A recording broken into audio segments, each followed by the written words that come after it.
guys, welcome back to my YouTube channel. Today I'm going to talk about the 7 most common mistakes that we are making that's actually causing more damage to our wet hair. Now I'm going to talk about like what we're currently doing and then how to make the situation better. What is it called? Like we're going to tell you what you're doing wrong and then how to fix it. That's what we're gonna do. So if you like these kind of videos with hair tips, skin tips, make sure to subscribe to my YouTube channel, give me a thumbs up, and comment down below any other helpful tips that you think are helpful for helping damaged hair or preventing damaged hair. And without further ado, let's go get into them. So when our hair is wet, it's in its most fragile state. You'll probably notice that when you run your fingers through it, either more hair falls out or it's a little bit more stretchy.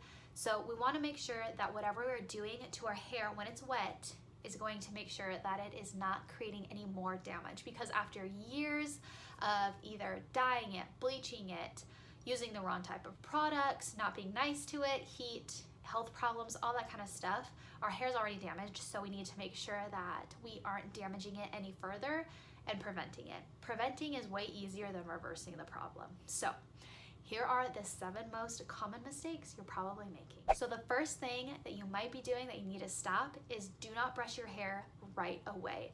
And all of these tips are right out of the shower. So nothing like pre or like in shower, during, whatever, it's like post shower. So don't brush your hair right away. And I know that it's really common nowadays to kind of talk about this. And a lot of people are talking about wet brushes. I personally don't even think you should be using a wet brush. If you want to brush your hair, do it before your shower. Use a wide tooth comb during it to help distribute the product. And I guess that's like during the shower, whatever. And then afterwards, once your hair is not sopping wet, but when it's about 50% air dried, go through with a wide tooth comb and very gently brush it out. I would even recommend starting at the bottom and then going in the middle and then at the top, so that you're not like yanking it and getting all those knots down there and then it's just like, ooh, yeah.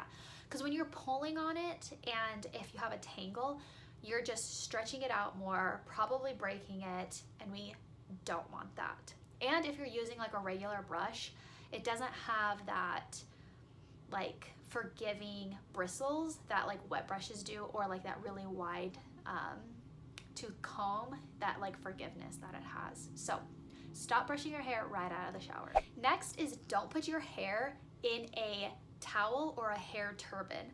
Now this I feel like is like up to people's own preferences, but honestly all you need to do is dry your hair with your towel.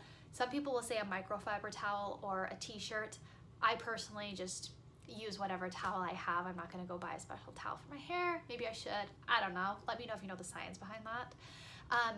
But you don't wanna put it up, because when it's a regular towel, that's just a lot, it's like really heavy, okay? And you can pull out these baby hairs and just like be breaking them off, okay?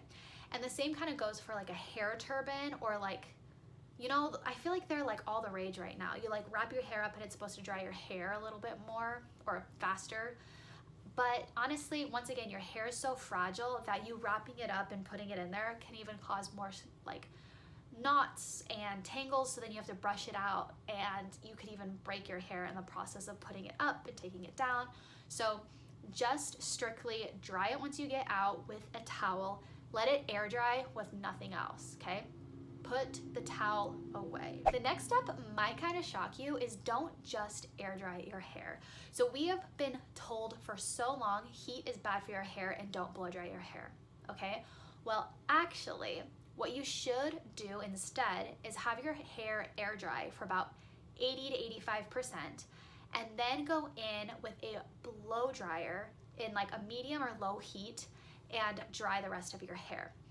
Now, the reason for this is because, once again, your hair is in its most fragile state. So if you leave it in its most fragile state for even longer, there is the possibility of more damage being done to it, all this kind of stuff. So the faster you get it dry, the faster it gets out of that state, and it's like a little bit more like you can play around with it a little bit more, you know? So what you want to do though, like I said, wait 85%, blow dry on a lower heating setting. Always use a heat protectant. okay? Doesn't matter what.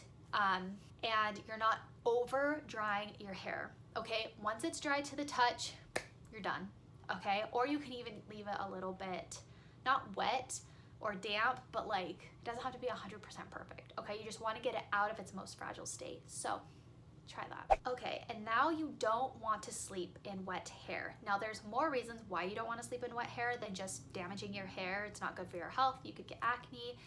It can even create like dandruff, and like fungal stuff, creating hair loss, like all this kind of stuff. But also mainly because when you're tossing and turning, like picture you like sleeping, okay, no one sleeps like this perfectly. So you're like tossing and turning and your hair is getting thrown this way and that. There's static from your pillow. So just don't sleep with wet hair, okay? Now, to prevent like frizz and stuff like this, I always use a silk pillowcase. So I'd always recommend that to like reduce the friction. However, just don't go to bed with your hair wet. You think that it's gonna be like better, but honestly, you're probably going to be spending more time having to style your hair because there's gonna be a nasty kink in it. So, and it's gonna be frizzy, you know? So just like, don't do it. Okay, next is do not put your hair in a ponytail or a bun. And this is because of the tension, once again, of you pulling your hair back. I mean, honestly, like these slick type of ponytails aren't like the best for your hair anyways, but I don't care. My hair is like super greasy and just looks better like this. Anyways, so you don't want to pull your hair back or tie it because it's wet, okay? And then you're putting essentially a rubber band around it, like just yanking it on those fragile pieces. It's gonna break, or it's gonna cause split ends, and it's just not gonna be good, okay? So if you want to do something with your hair when it's wet, like wake up with waves, what I recommend is wait for your hair to be about 90% dry, 90 or maybe even 95, okay? But also, who really knows what 95% is? Just like figure it out. One, because it's like mainly dry, it's not going to be so like susceptible to that friction and like ripping things out. But also, if your hair's a little bit more dry and if you have like thicker hair and it's like all meshed together in like a braid, it can take even longer to dry, which is not good for your hair and not good for your skin, your immune system, all that kind of stuff. So wait for it to be like pretty much dry and then braid it, and then use a silk scrunchie, or just like a scrunchie of any sort will be a lot better than those like black rubber bands. So just avoid it, and if you want to do it, do like loose braids, and when you're doing it, just be very gentle as you're braiding it. Okay, don't leave the house with wet hair. And this is mainly due to like not only you like looking like a drowned rat, or you thinking that you're gonna look like a celebrity with like that slicked wet look. Personally, I don't like it anyways, but that's besides the point. When you leave your house, like you go outside, the climate is different, and it's like sometimes more like humid, all this kind of stuff. So just don't go outside, wait inside until your hair is completely dry, and then go outside. It can cause a lot of frizz, it can cause your hair to like dry in certain spots. So, and then lastly, don't aggressively rub your hair with the towel, okay? I do not know why. Every time I go to the hairdresser, they literally will sit me up from the shampoo sink and just freaking rub the crap out of my hair with their towel, and it drives me nuts. Like, I know that you're not supposed to do that, so why do these professional people do it anyways? I don't know. So like I said at the beginning, like use a microfiber towel if you want, or a t-shirt, but it really doesn't matter. It just is more about like how you handle the hair. So just be gentle. So when you get out of the shower, just use your towel to dry it as much as possible and then put it away, okay? Don't rub it, just pat dry it, squeeze it a little bit, and you are good to go. So the point of all of this is to treat your hair with care when it's wet. You don't want to create even more damage than you need to in its most fragile state. So learn from these 7 mistakes and revert it to trying some of these other tips so that you have as healthy, happy hair as possible. If you guys like this video, let me know and comment down below what your favorite part was, or something that you learned, or maybe some tips that I could learn, and I'll talk to you later.